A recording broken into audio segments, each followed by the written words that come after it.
of the night.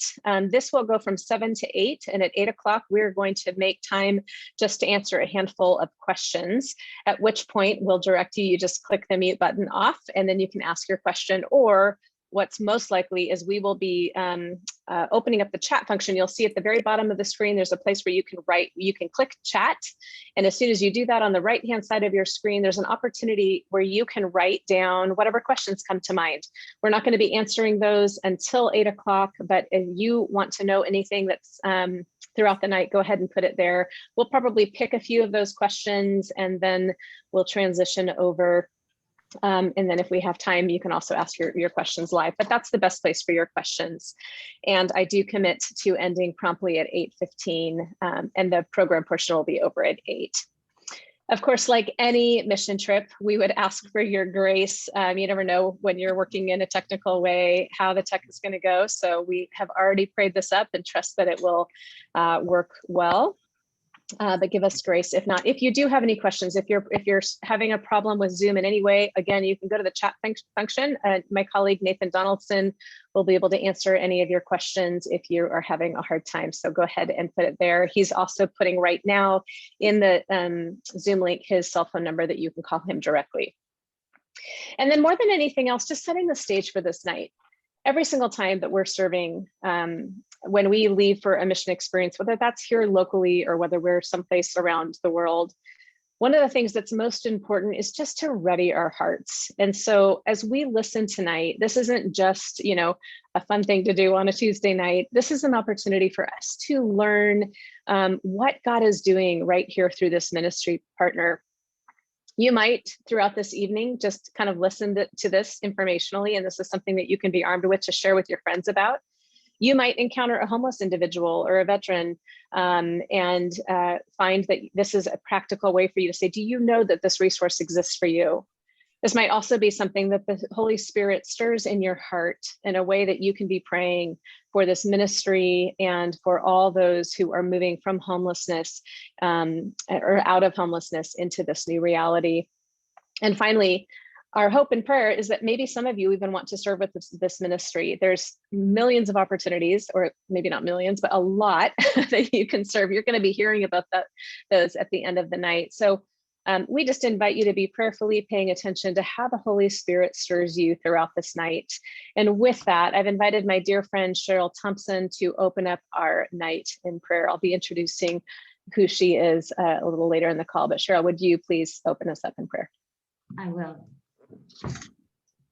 Father, thank you for our mission partner, the Orange County Rescue Mission, and the people that they minister to in your name, to the least, the last, and the lost of our community. Be with us tonight as we learn more about the wonderful work they are doing in our neighborhoods.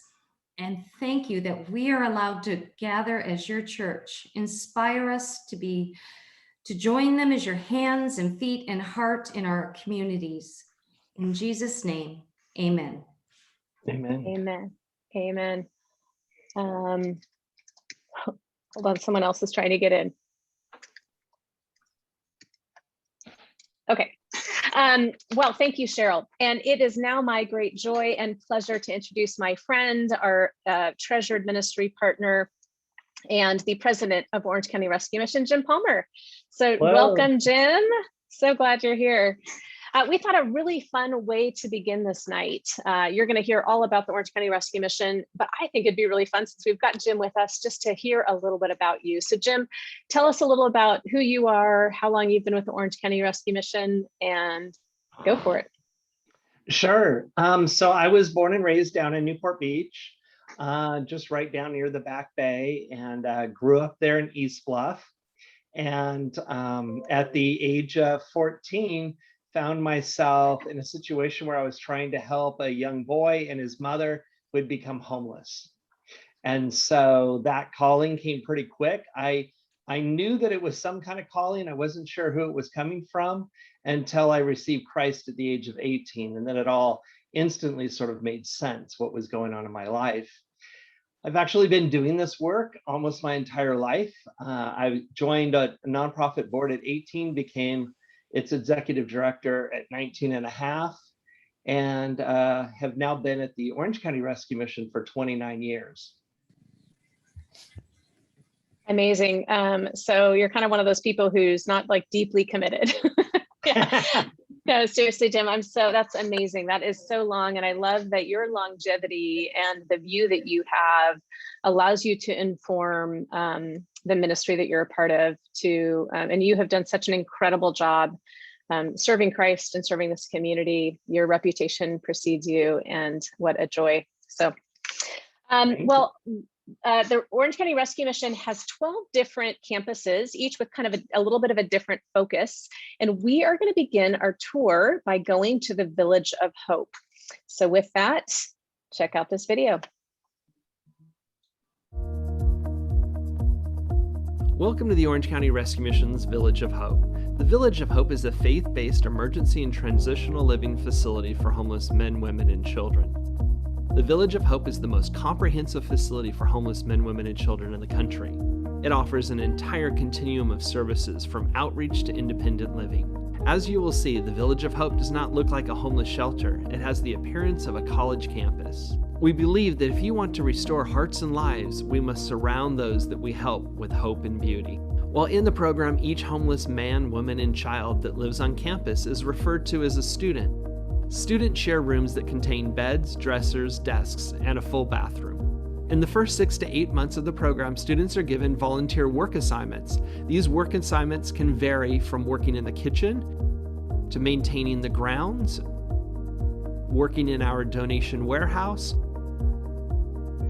or working with children in the Parenting and Child Enrichment Center.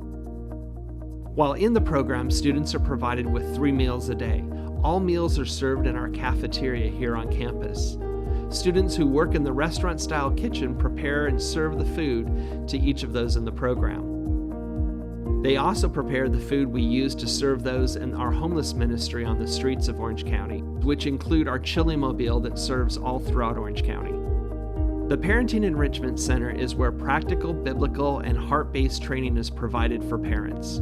While here, parents are taught many of the skills necessary to be successful parents for the future. The center also offers children a safe and secure environment for their enrichment and preparation for school. Our Youth Tutoring Center is in partnership with Concordia University. College students in the Concordia program spend afternoons working with our children to help them one-on-one with their educational needs. As you can imagine, many homeless children have challenges when it comes to education. Adjacent to the Parent and Child Enrichment Center is our on-site therapy yard. These animals are transplants from our Double R Ranch located in Water Springs, California, and are tended to daily by our students in the program. They provide unconditional love and opportunity for our students to feed and care for them. Our free legal clinic is in partnership with Trinity Law School, in which we provide free legal resources and counsel to our students and those that are receiving our outreach services. Trinity Law School also operates our mobile law clinic that offers legal aid to the poor and the homeless on the streets of Orange County.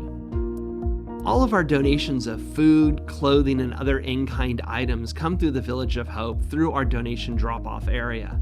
This on-site warehouse inventories and distributes all of our in-kind donations to the various areas of the program that are most needed. In addition, all of our food boxes are managed and coordinated through our warehouse. Much of the clothes that come in through the donations are brought here to our clothing rooms. Our clothing rooms on campus provide students with basic essentials for living. Each clothing room includes professional and casual clothing, shoes, diapers, baby formula, toiletries, and other necessities. Saturday night and Sunday morning worship take place in our beautiful chapel, where students can come learn the love of Jesus Christ through worship and community. The stained glass windows above were donated by the Amundsen family and were created by the same artist, Peter Brandis, who designed the urn in our courtyard. The windows depict Christ and his 12 disciples and are an example of the beauty we wish to surround our students in. The chapel foyer is used for events and meetings and is often used by business and other organizations for workshops and conferences. The Hurt Family Community Clinic provides primary and preventative care services, including chiropractic, vision care, mental health, and pediatric services. The clinic is open to residents throughout Orange County who lack insurance or are low income or homeless. Students in the Village of Hope program have access to the healthcare and dental clinic throughout the week at no cost. Counseling services for the Village of Hope residents are provided by Pepperdine graduate students, supervised by a licensed family therapist and professional staff members from Pepperdine. The Village of Hope offers 2 basketball courts and volleyball courts, as well as workout rooms where students can use the provided equipment to build up their physical health. With our on-site organic garden, students are able to put their own gardening techniques into work. A variety of different fruits and vegetables are grown throughout the year. They are then used in our kitchen to prepare nutritious meals for our families. Part of getting ready for job search requires that we look our best. We have a fully functioning hair and barber shop where volunteers come in and cut our students' hair to prepare them for their best presentation. The SunWest Bank Success Center is an essential part of our program where students receive assistance in obtaining a job, furthering their education, or obtaining vocational training. Once a quarter, our career counselors run a job readiness workshop where students work on resume building, interview skills, and confidence. Our main goal is to build up our students to a place of stability and success. At the end of their program, students are given a certificate of completion and a graduation ceremony. This is a reflection of their hard work and accomplishment in the program. We thank you for visiting the Orange County Rescue Mission's Village of Hope. Our mission is to serve the love of Jesus Christ to the least, the last, and the lost. As you can see, we believe the best way to restore lives and hearts is in a place of peace and beauty. Well, I hope you all enjoyed that. I have had the privilege of being on the Village of Hope campus, which is less than a 20-minute drive away from St. Andrews, just right there in Tustin, dozens and dozens of times. And every single time I walk on that campus, there's just such a dignity and beauty. It's been so well done. Jim, again, thank you for your vision for that. I would love for you to share with us who comes and what does the intake process look like when someone first approaches the Village of Hope? So the intake process sort of starts with referral, and it's referral from police departments, churches, from our own volunteers, from the Chili Mobile, the mobile legal vehicle, the mobile medical clinic. And then they're referred in. And the first thing that happens is someone actually meets with an existing student. You know, we call our homeless clients students for dignity purposes, and all around it seems to work well. So they will meet with one of the current students, and that student will explain what's going on at the Village of Hope and how it's affected their own life. At the same time, discover what's going on in the individual that wants to come in. And sort of it's a little bit of a sales job because we're trying to find people where they've hit rock bottom and they're willing to give up the bad behaviors, the addiction, things like that. And so they have that first interview. They're given a lot of information that they can walk away with. In some cases, they're provided with a tour if they'd like. And then they just sort of digest that. And it could be an hour, it could be a day for them to do that and then come in and meet with Doug, who is our admissions manager. Everyone ultimately meets with Doug. And in that circumstance, he's able to then really discern if it's a fit. We don't like to turn anyone away. But in some cases, when we do their background, we find out that they could be violent to women or children. And of course, we don't allow that at all. So I would say, though, that within the background checks and things like that, 95% of the people come back and could join the Village of Hope. So at that point, we're really looking for them to say, yes, I want to do this. And then we set up an intake date. It could be later that day. It sort of depends on what their needs are, or later that week. So we can bring someone in on an emergency basis within a day, but typically it's probably about 3 days. Okay. And any of us could refer someone as well, right? When we run into Absolutely. homeless individuals. Okay. And is this Absolutely. individuals and families alike? Is there an age limit? Talk to us a little about that. And then once they're in the program, tell us a little about what happens from there. Yeah, as long as there's an adult involved, we're okay. If there's a teenager that's without an adult, then we look at our Sea Glass home for girls or a Riptide home for boys and see if there's a fit there. So as soon as this individual or family comes in, they're immediately taken through an orientation process. We help move whatever they have into their room. We also take them down to the donated clothing rooms where things are really nicely laid out like a store, and they're able to pick what they need for themselves and their children. And then they're assigned sort of a mentor, another student that continues the orientation throughout the day. And then they're introduced to a volunteer job. And that typically to start with is like in the warehouse. It could be sorting things, the clothing room, working within the kitchen, and then it continues to grow from there. Wonderful. What is it? You talked about them being named students. So when they come in, they're I think the video says it's like a college system. So I presume they're a freshman. What steps does it take to get from a freshman to a senior and then ultimately graduate? So one thing we do is we actually give them a navigation guide when they come in. And it's really neat because it's sort of like going to a four-year college. It tells you where everything is, but more importantly, ours tells you what the expectations are. You know, we do an individualized treatment plan for each person, but there are just general sort of standards of what it takes to graduate from freshman to sophomore, what it takes to go from sophomore to junior. Then you go through, you know, the job academy, what that looks like.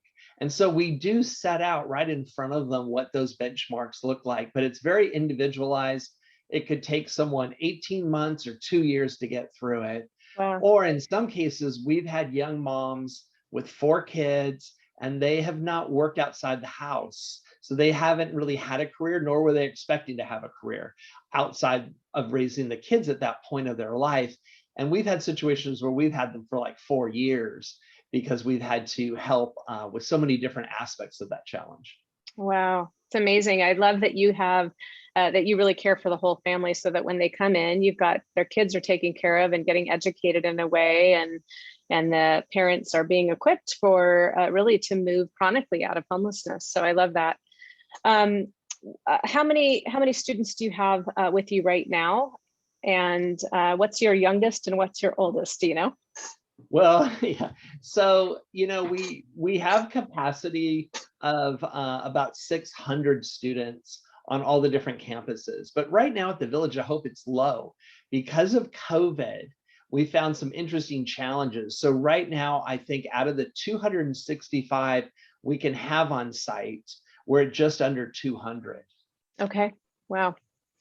And then of the students, of the levels of the classes, which is the hardest one for them to move beyond? Is it the freshmen that kind of you're navigating that mindset? And yes, so is it later? in the freshman phase, we might lose up to half of the population. Interesting. Okay. And that's because some people come in and say, you know what, I want to get high, so I'm leaving in 3 days. And so that's really where you see, are they going to stick to it? And then, you know, part of going from freshman to sophomore is really accepting Christ. And then there's lots of recommitments, obviously, that go along with that, with this particular population. But then you can start seeing the fruits of their life develop. Once they do that, they tend to stick with it at that point. So I'd say the freshman, that emergency phase, is probably the most challenging.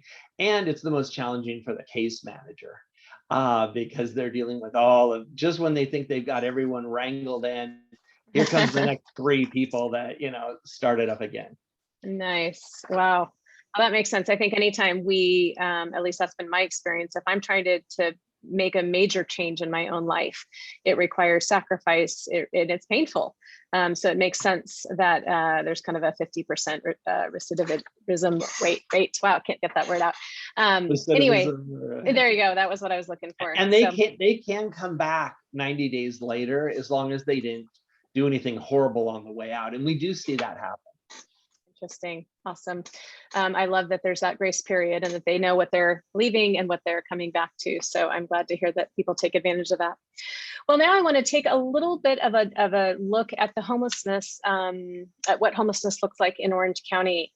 You know, Jesus came and says in Luke 4, verses 18 and 19, he says, "The Spirit of the Lord is on me because he has anointed me to proclaim good news to the poor. He has sent me to proclaim freedom for the prisoners and recovery of sight for the blind, to set the oppressed free, to proclaim the year of the Lord's favor." And of course, he's quoting that out of the prophet, he's quoting the prophet Isaiah, and he says that right at the very beginning of his ministry.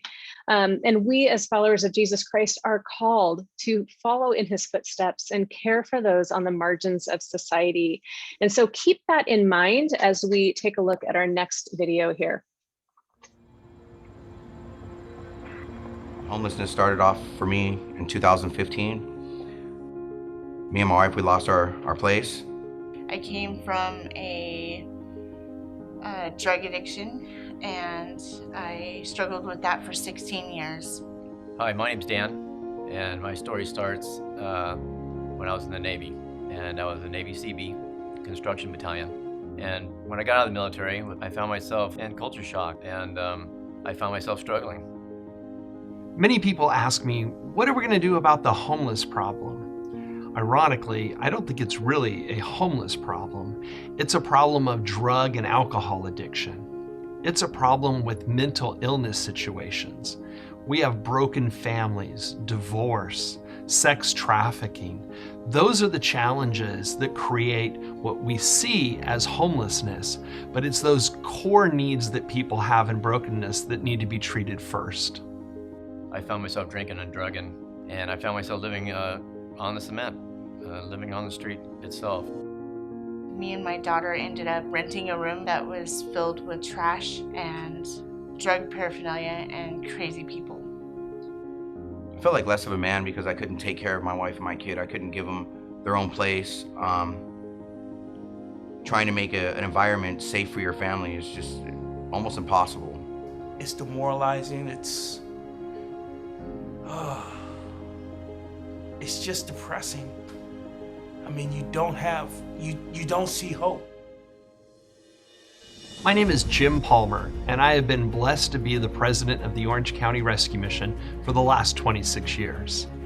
The mission of the Orange County Rescue Mission is to share the love of Jesus Christ with the least, the last, and the lost in our community. And we do that through the provision of shelter and housing, food, clothing, medical care, counseling, legal services, life skills, education, and employment services to help someone in a homeless situation move themselves up into a self-sufficient situation. I was blown away by everything they have here. So much more than a shelter. It's a life-changing experience. They were really welcoming. We had a beautiful room, and we were safe for the first time in a really long time. It's been heard that a culture can be measured by how it helps the poor. And I think that is what the heart of homelessness is for the Orange County Rescue Mission. Orange County Rescue Mission saved my life. It gave me the one thing that I didn't have. It gave me hope. I've replaced drugs and alcohol with reading God's Word, and it's just like it never happened. Our marriage is awesome now because of the classes that we took. They restored my self-worth.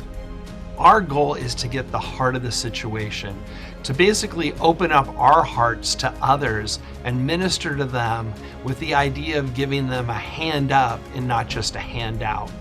We're excited about just being two awesome parents for both of our boys, but it's the fact that the last 5 years have been so wrapped up in me that now I get to be wrapped up in them. I no longer have the desire to drink or use drugs, or it's not an option for me anymore. I found a new way of living here. This faith-based program it saved my life. Well, it is so powerful to hear the stories of life change. I particularly struck by some of the descriptions that they gave, struggling for more than 16 years. The words were used: demoralizing, depressing, didn't have any hope, and feeling unsafe. Those are such powerful words. And it really makes you realize, as we were kind of talking about right before the video, that so much of this is about what's in our mindset. Jim, how does Orange County Rescue Mission, specifically at the Village of Hope, how do you guys specifically kind of minister to people to help navigate and overcome that mindset? Well, you know, it's sort of like the video in a sense. We really don't have a homeless problem. that's just become the very popular label for elected officials and others. We really have a breakdown with addiction, mental health. 87% of the homeless that we screen self-identify with addiction and or mental health issue. And as you know, a lot of those go hand in hand. So we're really taking people that are very broken that might not have been able to really make much of a decision at all, because if you're addicted to a substance, your brain is telling you thousands of times a day, I got to get high, I got to get normal, I got to get back. And so how are you going to make decisions other than those things that are very basic, like food, and I got to duck under here and find shelter? That's about all that happens with that population. So that really becomes the challenge, is trying to meet their needs. Now, the way in which we approach it is a real sophisticated, holistic approach. And it's really based on what would Jesus do, having the resources that we have today. And so we do a Department of Justice background on them. We do a financial background. We do a mental health screening and assessment, and physical health, and we do drug testing. And taking all of that information and sharing it with a person for the very first time is very eye-opening and very powerful, because they now have an opportunity to affect what's going on with them. And that's where we started with their individualized treatment plan.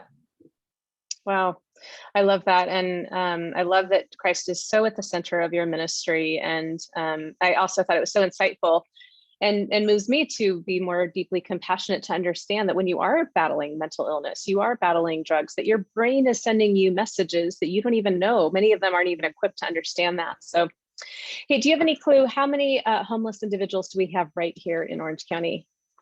Yes, 7,000 to 9,000 people experience homelessness on any given night. And of course, each of those is an individualized story that, you know, they might be 16 years on the street or 16 hours. It's different with everyone.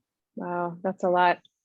You know, when I think about my own circumstances, and I would imagine I speak for everybody or almost everybody on this call, I literally can't think of a scenario where I would actually end up homeless, given the network I have, the family, the resources. And so I have all of these safety nets. But as I think about someone who perhaps grew up in a foster home and aged out, if I think about someone who had a father or mother who was incarcerated or who was addicted to drugs, they don't have likely those resources available to them. So with that, Jim, tell us a little bit, you mentioned a few of these things in the video, but apart from addiction, what are some of the other circumstances that might lead someone to end up in homelessness? Well, you're down to just like 13% that don't fit into the addiction or mental health side of things. And that would probably be where there's multiple crashes at once: loss of job, loss of medical insurance because of the loss of job, and you come down with cancer. And, you know, those things, you know, can trip up quite a bit. Now, we live in Orange County. A handful of us probably have multi-generational experience here, but most others have all found themselves here.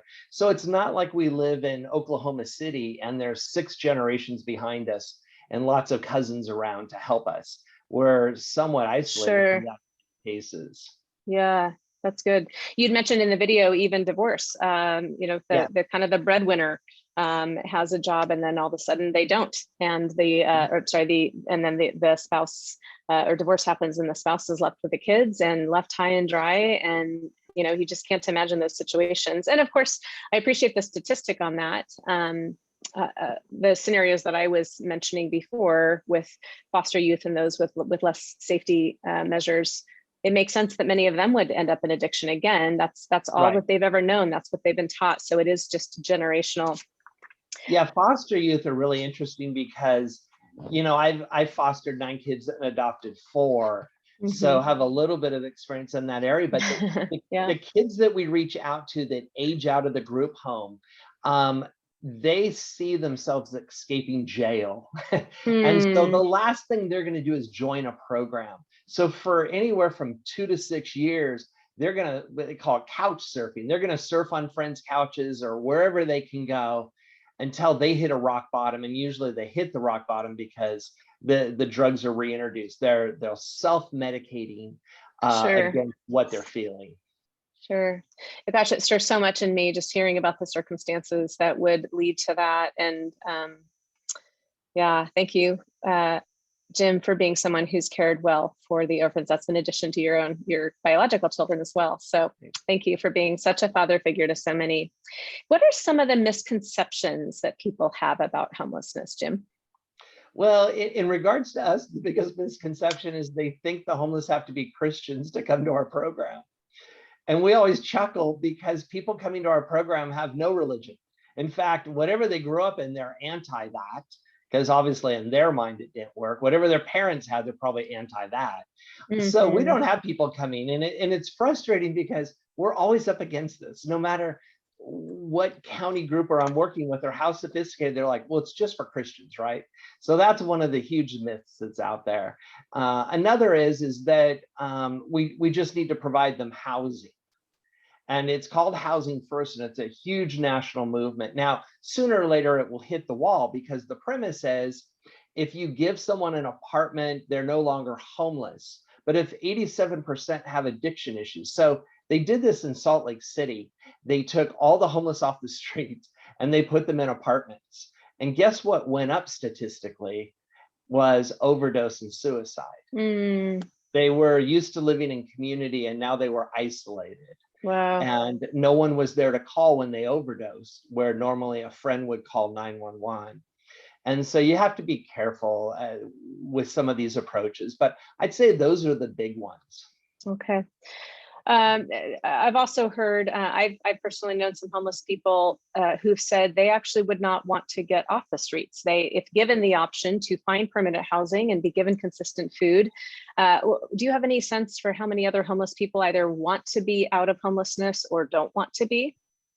Yeah, it's sort of like, are they in their right mind or not? So because of addiction and mental health, there's a lot of people that might have that dialogue with you, but they really don't know what their options are. Or if they're currently using, yeah, they know that they can't get away with using if they go into a program or anywhere that has supervision. So you're right, that'll be their excuse. But at some point, maybe all their stuff will get stolen, and that gives the outreach person an opportunity to say, you know what? Let's just get you into a program. You just lost everything, your bike's stolen or whatever it might be. And we sort of catch them at their rock bottom. Wow. Another misconception, I think, is we often encounter homeless individuals who are actually quite overweight. So it would be natural to assume perhaps that they're actually not hungry. Can you speak to that? Yeah, I mean, if you eat enough junk food, you'll gain enough weight. And in many cases, that's what they're getting on the street. People are giving them McDonald's or gift cards or whatever it might be. A lot of, and we see a lot of diabetes. Our medical clinic operation literally specializes in diabetics because of that. Yeah.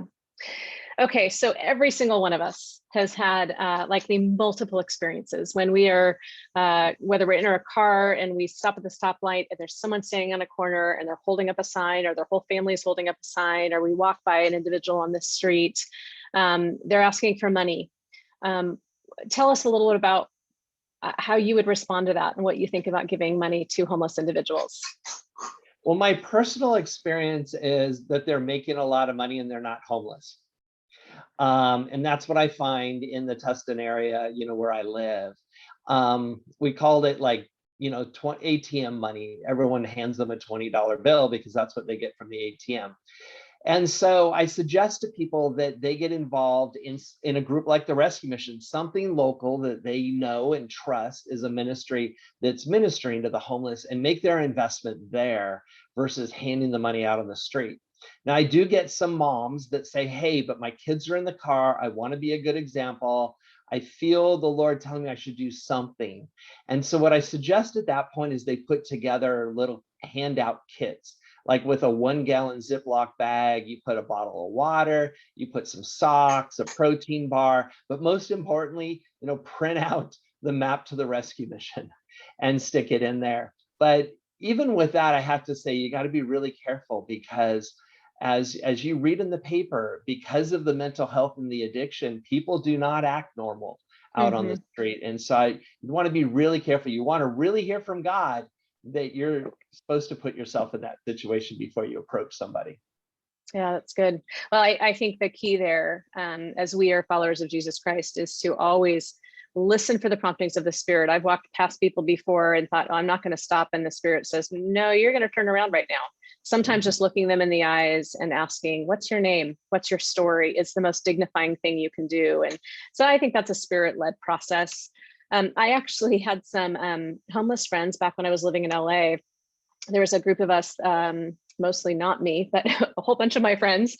And I would go up on occasion who consistently befriended a group of homeless individuals. And some of them said that they made between $70,000 and $90,000 a year just panhandling.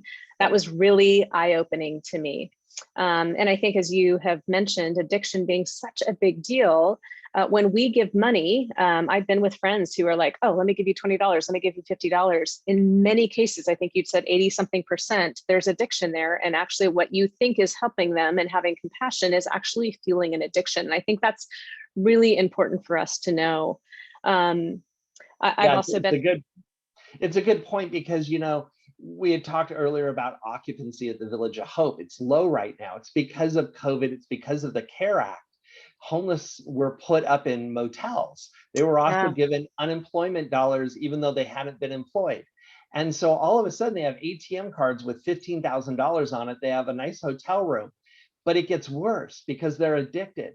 So as you probably saw some articles, government workers had to deliver cigarettes, alcohol, and marijuana to the rooms so that the homeless wouldn't go outside and continue to create a risk for COVID. Wow, yeah. And so if you don't deal with the core issues, you're really getting wrapped up in a lot of other stuff. And that's, I think, where we see people talk about, hey, I can make all this money, it's not taxed. Yeah. Well, so eye-opening, such great information. And yeah, just an invitation for all of us to follow the Spirit. Always think about what love looks like, and whether that's directing to the Orange County Rescue Mission, asking a name, giving a gift certificate to food, or buying some groceries. I think that is our invitation as a church. Well, we're going to transition on from this conversation. One of the other programs or properties that Orange County Rescue Mission has is the Veterans Outpost. There are, I think okay. So we're going to go ahead and cue up that video. My name is Jeff Stea. I served in the Army for 4 years, from 2008 to 2012. My military occupational specialty was field artillery. We were taught that no matter what challenges or obstacles we were faced with, as soldiers we were trained to adapt and overcome. When I got out of the military, I felt alone. I didn't have that structure that I had. Everything I had and knew in the military was gone overnight. What ultimately led to my homelessness was a lot of bad choices. I didn't know how to handle my finances. I felt alone. I felt like if this was all there was to life, life is not worth living. Hi, my name's Dan, and I was a Navy Seabee construction battalion, and I was in for 4 years. And trying to adapt from military to civilian life, it was rough. I mean, when you're in the military, everything is provided for you. And I found myself struggling. And I found myself living on the cement, living on the street itself. No veteran should be left on the streets of Orange County. Our commitment is to reach out and provide a hand up to every veteran that is interested in changing their life. According to the recently released study on veterans homelessness in Orange County, USC and the Orange County Community Foundation have identified that 18% of post 9/11 veterans have become homeless at one time or another. That equates to over 1,300 homeless vets here in Orange County. And so we have decided to create an initiative, and we've now implemented that initiative. The first phase was the creation of immediate housing. Thank you to our partnership with the City of Tustin to meet the needs of the homeless veterans here in Orange County. Because of the Veterans Program, I've developed a good work ethic. For the first time in my life, I'm enjoying my life sober. I found that camaraderie here with the veterans that I used to have in the military. There's counselors here that help me with my issues and give me advice on how to be a normal civilian. My life has done a complete 180 since I've been here, and I couldn't be happier. Life is good, and this facility is awesome. And I'm so thankful for the Tustin Veteran Outpost, and my faith and my hope is growing day by day. This faith-based program is it saved my life. This is Jeff Stea. I'm an Army veteran, and I just want to say thank you to the Orange County Rescue Mission for everything they've done for me and helping me get my life back on track.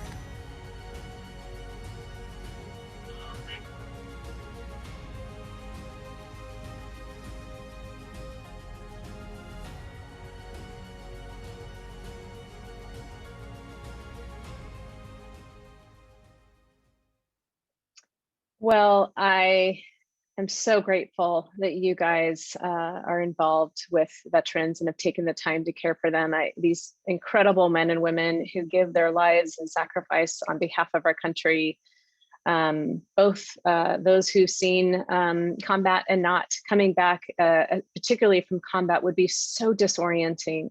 So thank you for your care for them. Tell us a little bit, we kind of got a broad overview, but Jim, let's go a little deeper. Tell us more about the Veterans Outpost. So the Veterans Outpost, came from really a couple things. One is my son went into the Air Force, and I realized in meeting people how challenging it was as they exit. I also noticed that most recent veterans, like I can't even think of one that doesn't have PTSD, that shared that with me. So I was actually having lunch with General Lyon from Lyon Homes, and we were talking about this. And I said, I want to do something for veterans, but I'm not a vet, so I'm not sure how to do it. I know it's better if it comes from other veterans. And he sort of chuckled and started saying, well, what they need. And he listed everything that we have at the Village of Hope. And then he said, you already have a facility like that. Why don't you do another one of those? And that's when we came up with the idea of buying apartment buildings near the Village of Hope so that we could have a private residence. Veterans love to live with other veterans. There's a camaraderie. When they go through boot camp, they're taught that you no longer look out for yourself, but you look out for the people to the left and right of you. That is your job. So when they're discharged and they have no one on the left or right of them, it becomes very disoriented, especially with people with PTSD and some of the other challenges. The VA will only help those that are discharged in a positive manner. There's like 12 different ways to be discharged, and most of them are negative. And so we started focusing on those that weren't being helped, or the VA wasn't allowed to help. And the VA was actually very helpful in helping us navigate that. But we ended up creating a free program that allowed the veterans to live together, and they would go over to the Village of Hope on a daily basis and benefit from all of the programs that we have there. And we then hired veterans to actually run that program, and have found incredible success because, like you said, Julie, these are people that have gone way above and beyond in the way in which they've had to sacrifice their lives. So we just recently increased the size. We grew it by 150%. We now have 5 of the apartment buildings on the block. There's only one that we don't have that someone wouldn't sell, but we've been able to bring beauty to that community, both inside and out. Wow. Are there singles and families? Is it men and women? And how many do you have with you right now? Well, the good thing is we don't take government funds, so we can help anybody we want to help. And so we do. We have veterans that need full-time assistance. We have veterans that are going to college but living in their car. We have veterans that have a spouse and children that want to be reunified, or we have female veterans that bring their kids along with them. And honestly, many of the female veterans that we help have these just horrible stories of what they experienced. And so we just try to keep our doors open to help draw in any of the broken veterans that are out there on the streets. Wow. And you mentioned that it's really near the Village of Hope. So do they actually interact with each other? Is that where they do their meals? They do. Or do they do it? Okay. So yeah, it's a mile away. So they live in apartment buildings, and the apartments are anything from 3-bedroom to 1-bedroom. And it's sort of broken up by the population, family, individuals, things like that. And so what typically they do is eat breakfast, they do their devotions, and then they come over to the Village of Hope, which is a mile away. And then they go ahead and participate in the volunteer program that's going on, the vocational training, their counseling happens at the Village of Hope. And then they'll either eat dinner at the Village of Hope, depending on the day of the week, and continue on program, or they'll go back to the TVO, the Veterans Outpost, have dinner there as a community, and then do localized Bible studies and things right there where they're living. Okay. And you might have said this and I might have missed it. Do they have to have been homeless before they come? Or if No. they're, okay, Yeah, no. I That's mean, important. they are typically, but they don't have to meet any government standard. okay, that's great. And then my last question is, how long are they generally with you before they transition into permanent housing? You know, for the most part, it follows the 18 to 24 months, but with the recent acquisition and the opening of the additional apartments, we have opened up the opportunity for some affordable housing for those that want to live in community longer, that have successfully graduated, that have a job. They will pay for a portion of the rent, and they can stay there indefinitely in the community because they'll take on the role of mentors to others. Awesome. Well, thank you so much for caring for and loving our veterans. Sure. Another program, and we are just, for all those of you who are listening, we are highlighting just the ones that St. Andrews is partnered with. So we are actively involved with Village of Hope. We're looking to launch a ministry outreach to the veterans. So we'll talk more about that in a few minutes. But we've also been deeply involved with another program, and it's called Strong Beginnings. We're not going to spend a lot of time on it, but Jim came to St. Andrews. He knew that my previous involvement prior to serving on staff at St. Andrews was to combat human trafficking. And we had interacted in a number of different settings. And he said, hey, would St. Andrews be interested in helping us provide a space for survivors from sex trafficking right here in Orange County to come to the Village of Hope? So they set up a certain amount of beds and developed a program very specific to survivors of sex trafficking. We have had, as a church, you guys have helped to provide some significant funds that has literally allowed this whole program to get off the ground. And then we have had this incredibly faithful group of women who have gone through somewhere between 6 to 9 months of training in order to be able to know how to specifically work with survivors. One of the people who's been most faithful in there from the very beginning is Cheryl Thompson. She opened us up in prayer earlier. But Cheryl, you and a handful of others who are even on this call have been doing this so beautifully for the last I think 3 or 4 years. Would you tell us a little bit about, from your viewpoint, what it's been like to work with these survivors? And you'll have to unmute. I can't see you, but I can't hear you either. So I'm unmuted. I'm just There you thinking for a minute. Okay. There you go. As a mother and a mother of a daughter in her mid-20s, it's an experience of love. It took a lot of training to get to this point, but it's an experience of love. When a survivor is brought into the Orange County Rescue Mission, we get called and we have the opportunity to work with the survivor. First and foremost, we meet with them on Mondays and take them through a Finding Freedom program, which helps them with life lessons. But in addition to that, we're just there to be on call. They need a ride to the doctor. They came in off the street. They need fresh undergarments, whatever it is. They need someone to spend some time with them so that they'll stay in the program until we can get them to be a freshman and sophomore and junior in the program. And so there are a few of us, including Peggy Ladow and Diane Freeman, who have faithfully been on call, Lori Loftus. And it's such a privilege to work with these young women because you fall in love with them and realize there, but for the grace of God, is my daughter, or am I? Right. And to be able to plant some seeds and show them that, hey, I love you. You're just another human being on this path, and how can I support you?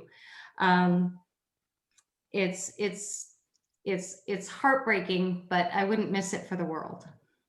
Wow. Well, Cheryl and Peggy and anyone else who's on, I can't tell everyone who's on, but thank you so much for so faithfully loving these girls. I know for many of them, you've been the mom they have literally never have. You've sat and heard some really horrendous stories, and I just honor you for that. How can those who have not gone through a ton of training, how can they be involved? How can those of us listening be involved in this ministry? There are so many ways to be involved. We could definitely use trauma-informed therapists. I am not one. The girls would love to start staying healthy once they get over their addictions, and start working on their faith and their addictions and their GEDs. And so something like a yoga instructor, Pilates instructor, we do some art therapy with them. So anyone who has experience in art therapy, and of course, the main thing without a lot of training would be just giving or being willing to be on call.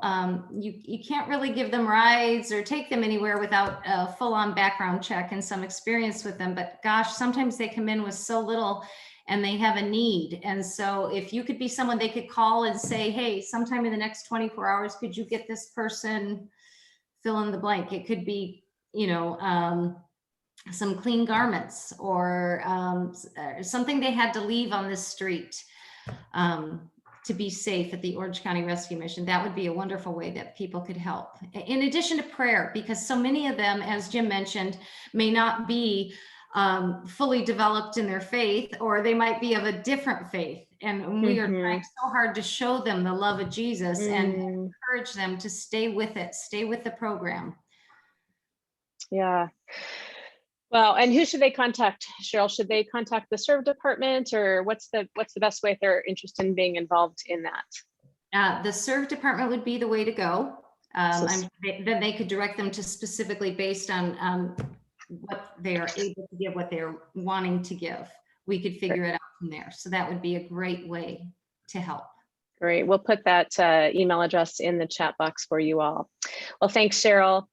Now, Jim, coming back to you, our team recently had the incredible opportunity to go and check out something else that you guys are doing. We went to the new Double R Ranch. You referred to it in an earlier video, but when you referred to it, I think it's down in another part of California, not here in Orange County. It was absolutely beautiful. So will you tell us about what's upcoming for Orange County Rescue Mission? We're going to just show some pictures of this gorgeous property as you tell us about it. So tell us about the Double R Ranch. Well, first, I've got to thank Cheryl and her team, because the Strong Beginnings program is the most difficult program I think we're involved in, because of the challenges and those survivors. But, as we look at that, we're always looking for environments that support growth. And so what you're looking at right now is a picture of the new Double R Ranch in Santiago or Silverado Canyons. We currently have operated a ranch in Warner Springs for 15 years, but it takes anywhere from an hour and a half to 2 hours to get there. And because of very little housing, we can't house women and children. But we've seen the incredible success of moving people into an environment with animal therapy, with farming operations, ranching, a lot of sort of physical work and being outdoors. And we've always dreamed of bringing that to our women and children. And so this facility is just 22 minutes from the Village of Hope, and was a former monastery that we purchased in the middle of December, took occupancy of it the middle of January, and have been desperately working and having Saturday work parties to sort of prepare this for the transition of our existing shelter here. And then the next phase of preparing spaces for women and children so that they can come be part of this really neat therapeutic environment. Amazing. And tell me a little bit again, Jim, for those who are listening, what's the interplay between Village of Hope? Is Village of Hope still going to stay and do what it does, and this just provides more beds? And who will be the population when you're fully up and running? Who all will be coming to this? Well, so the honest truth is, we don't know exactly. So when we started the first ranch, we tested a couple things until we came up with what worked really well. And at the time, it was homeless men that had come out of jail and prison and had addictions and things like that. When we opened the Veterans Outpost, we found the way in which it best connects to the Village of Hope. So we are discussing right now what that looks like for the ranch, but it sounds like what we're going to try testing is probably bringing people no earlier than sophomores. So maybe mid-sophomores and juniors would come spend a season there at the ranch. Some will stay there indefinitely through their program because they might choose to be a beekeeper. For instance, we have 2 million bees there right now that are in 40 hives. And the beekeeping company wants to train those that are interested into beekeeping because you can't hire beekeepers. There are no beekeepers out there. So the company, Pacific Honey, wants to hire anyone that has that interest that they can train up. And so I think there's going to be a lot of job opportunities that we're going to see develop out of the ranch there. That's wonderful. Well, really, really excited about that. And it is just a gorgeous facility that God has provided for you guys. I love that that will allow you to expand your reach and even more specifically and uniquely train up those who will be students there. I'd like to introduce my incredible colleague, Nathan Donaldson. He actually has purview over this particular ministry, and Nathan is going to share with each of you on the Zoom call about some upcoming opportunities that we created just for those of you on this call. If you'd like to not do this virtually, but actually show up and get to meet some of these folks and serve in person. So Nathan, I will kick it over to you. Thank you, Julie. Good evening, you all again. Hey, I just wanted to share with you, it's amazing ministry. Jim and your team, it is amazing what God has done in raising you up and providing these opportunities. So if there's something that resonated with you while you're watching this, something that piqued your interest or you have a skill in, please reach out to us. Susie put the serve email address in the chat there, and we'd be happy to assist you of trying to try out something or find out what that is. But we thought we would talk about a handful of some special opportunities that I'll join you on, that you can dip your toe in by joining some of these events, and we'll give you details in a follow-up email, but let's just highlight those. So at the Village of Hope in Tustin, where Jim is sitting over his shoulder right now, is the Village of Hope. They have food donations that come in on a regular basis to their commercial kitchen to feed those students, as you saw. And we have the opportunity to be food sorters. So what we've picked is Wednesday, the 5th of May, midday. And this is just a time, a relational time to have some communication and time with volunteers that you're with, as well as with students that are serving in the kitchen.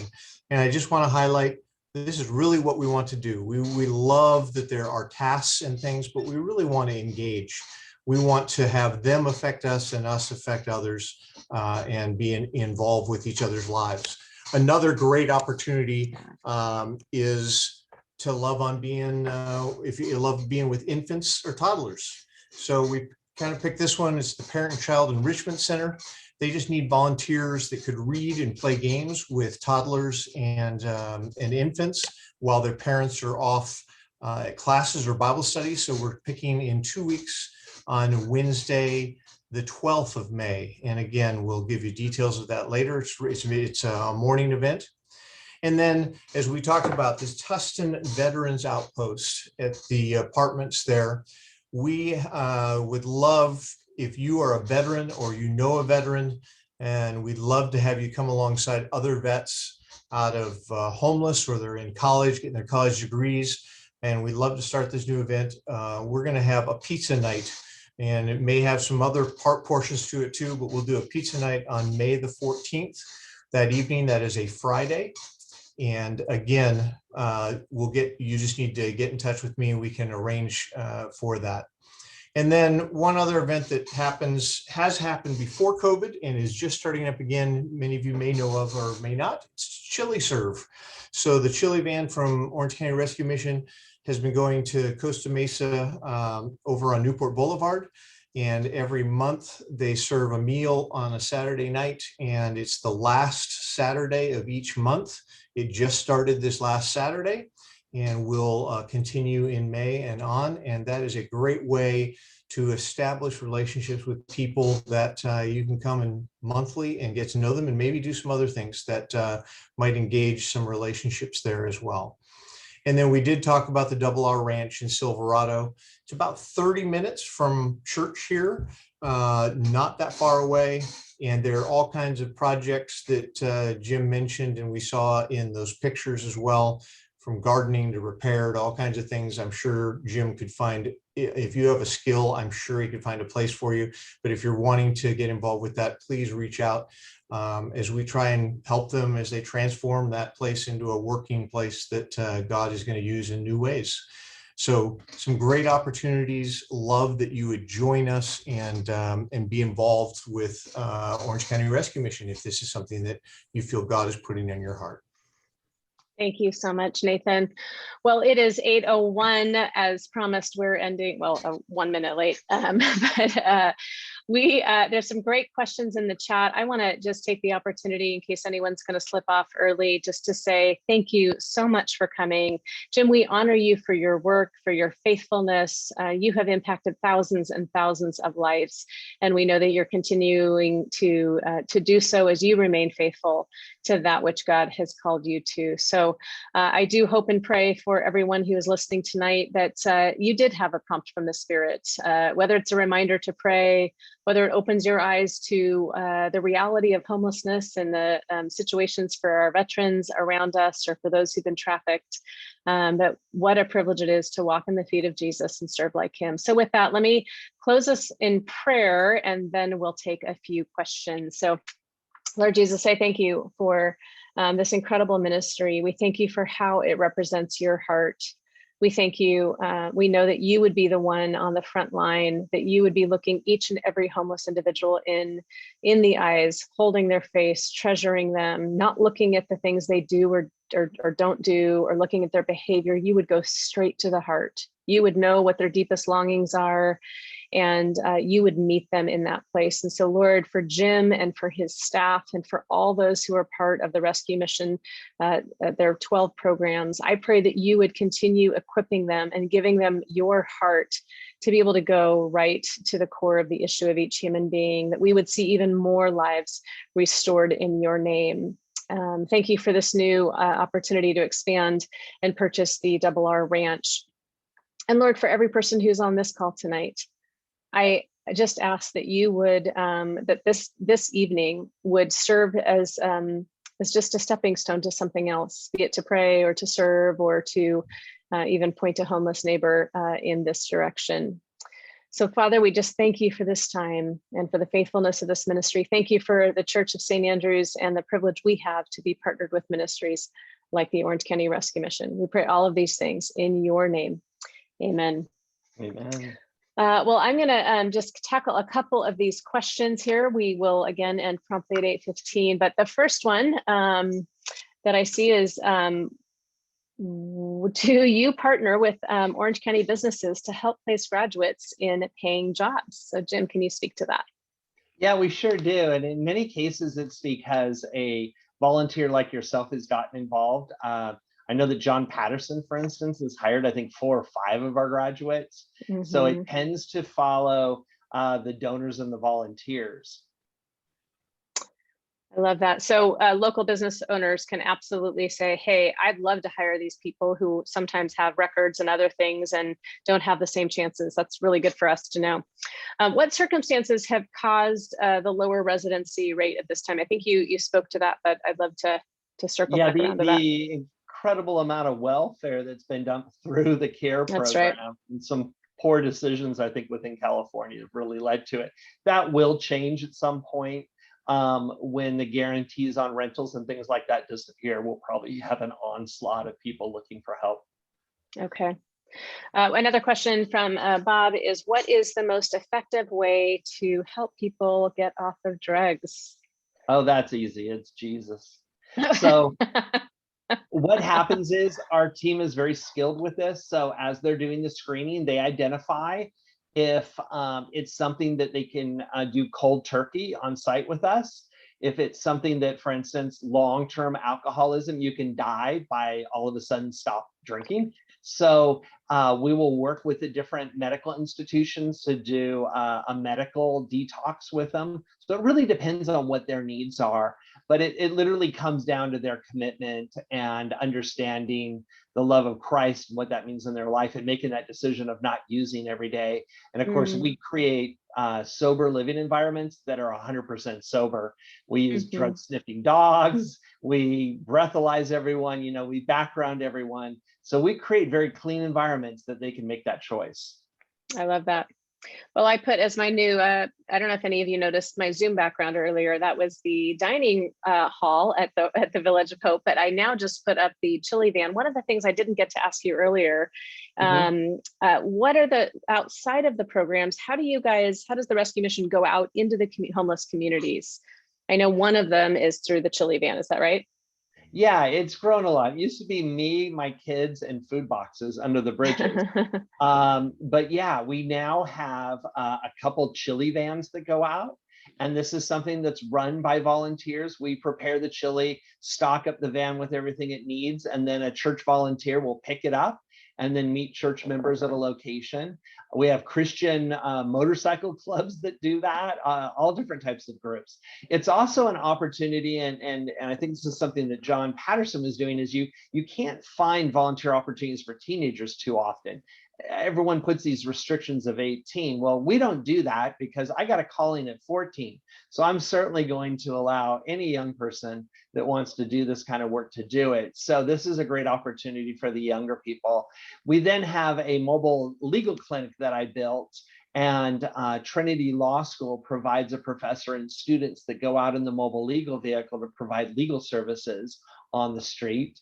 And then we have 2 mobile medical clinics that provide medical services on the street. And then something that sort of looks like a white ambulance that is dispatched out as part of a county response to certain areas where someone that's in a homeless situation needs some medical care and some care management. That's amazing. I love this question from Cindy Talbot. She says, is there a serious mental health piece if there is a serious mental health piece with an individual, are you able to work with them, or is there another place they can go? So we're able to work with them. We actually pilot a particular product. It's called Heads Up Checkup. And in 8 minutes, it can do a mental health screening over a smartphone, an iPad, a smart device. Through that, we get a layman's report that can be given to the student, and we also get a clinical assessment that can be given to a practitioner. Because we created a healthcare corporation, we have paid practitioners that are available to us and teams that can respond to the severity of the scores that come out of that screening process. And so we've been blessed that this tool, which actually was created here in Orange County by a really neat psychologist who's a Christian believer like us, that we've been able to use it, and so that we can do a lot of the mental health treatment ourselves using that team. That's remarkable. And then I have one final question, and then I've got Jim Gray would like to make a comment, and then I'll open it up for any other questions. Jim, you've been at this for a really long time. What sustains you in your work? I don't know how to do anything else. So okay. What sustains me? Well, it's really the Lord and my kids in a sense. But I get to work in an environment where I'm not in some tower, but I'm actually there at the Village of Hope. I'm constantly engulfed in the people that we're assisting. If it's there, or it's the teenage boys home or the teenage girls home, being an uncle to girls that haven't had a good male role model. I mean, there's so many neat opportunities that the Lord, I think, encourages me. And even those times I find like I'm discouraged and I show up, which happens only once in a while, but it's amazing how God is already on top of it. And I remember a couple months back when that happened, I was exhausted. I rolled to the Village of Hope. Immediately, someone jumps out of the car and said, "Hey, Jim, it's me. Remember, I graduated. Here's what I'm doing." I walk to the front. Someone opens the door and says, "Oh my gosh, I just got a job." And I'm like, okay, Lord, I get it. I need to snap out of this. So I'm blessed that he's got an eye on me that way. I love that. That's beautiful. Well, Jim Gray, if you, I know that you had something that you wanted to say really quickly, and then if we'll time, we'll take other questions. I do, and thank you, Lori, and thank you.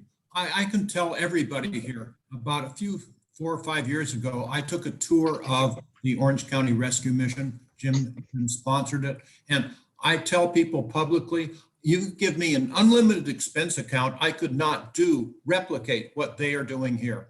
So candidly, bluntly, personally, I have on my desk right this minute a check sending to the Orange County Rescue Mission for $250, but I'm going to increase it to $5,000 just because you do what people need to do. Incentives. You help people work their way out of homelessness, work their way out of this despair. And you have all of these tools. Bless you, folks. Congratulations. And I'm a fan. Thank you, Judge Gray. It's so good to see you again. Thank you. That's really beautiful. It really is such a beautiful ministry in so many ways, and it's so far-reaching. Looks like we've got one other question here from Cindy. Are there any cards, handouts, pamphlets we could carry and give out if we encounter someone we might want to share this opportunity with? That's a great question, Cindy. There are, and we just created them. I don't know if Nathan has a pile of them yet. They're round. They look like CDs. And they have all the information on one side of how to support things and on the other side of how to get help. And so we'll definitely get you those. I think we just had 5,000 of them created for this purpose. Wow, awesome. Okay, well, we'll figure it out. We'll put that in the follow-up email. We will send out an email to every participant who came this evening, following up with the serve opportunities that Nathan mentioned. If you think of any other questions or want to be involved, let us know. But in that email, we'll make sure to include where you can pick one of those up. So any other final questions? I've got one last one for you, Jim, but is there anyone else who has a question? If so, you can unmute and ask quickly.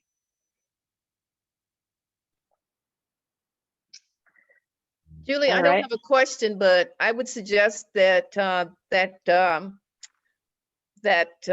card that Jim is talking about, if you could put it on the website, that would be great too.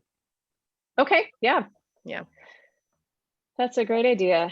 Jim, will you have that on your website someplace? Yeah, I believe we have something similar right now, but we had such a demand for people to get it into their hands that we printed quite a few.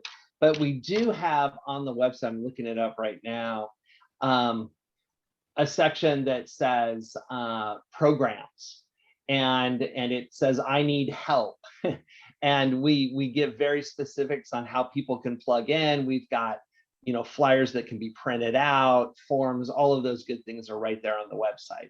And honestly, a lot of people actually go there, police officers, and they show the video of the tour of the Village of Hope, because they found that to be super effective. So someone realizes, I'm not going to a warehouse in a bunk bed and being warehoused. I'm going to a beautiful community. I love that. We, in the email that Susie Lyons sent out this morning to everybody with the Zoom link, she included what was called Kenny's video. We took that right off of Orange County Rescue Mission site, and you get to, or Kenny's story. And I hope you all had a chance to watch it. We'll include that in the follow-up email just in case you missed it the first time around, but it just humanizes it. It's one person's story. And there's also this beautiful interplay between the police officers and Kenny. So as we wrap up here, Jim, I'm gonna ask you a final question, which is simply, do you have any other closing thoughts for us? But before you answer that, I just want to give a quick shout out and thanks to Susie Lyons, who has been navigating all of our tech throughout the night. She is such a faithful friend and servant, and this night wouldn't have been possible without Susie and Nathan. So well done, team. It's a privilege to serve alongside you guys. And with that, Jim, any closing thoughts from you before we head off here? Well, we just need your passion, your heart, your help. People don't realize, I think, that, if you look at our 12 campuses and the 500 people that are operating those, that only 20% are paid. The 80% are all volunteers. And so we're looking for people that might be empty nesters. Maybe they recently retired, but they have wisdom to give. We have so many opportunities and projects, especially with this ranch project that will go on for years. But we want to be able to reach out and get that wisdom and passion and plug it into what the Lord's doing in the kingdom here. I love that. And as always, with any serve project, you can go once and try it and go, this isn't really for me, or it's something that you can do consistently, or you meet someone and then begin cultivating that relationship. And it just, what started as a one-time thing emerges into something that's consistent. So great final words. It's all about being part of his kingdom mission together. So with that, everybody have a wonderful rest of your Tuesday night. Thank you for being with us. Jim, we honor you and we thank God. All right, good night. God bless.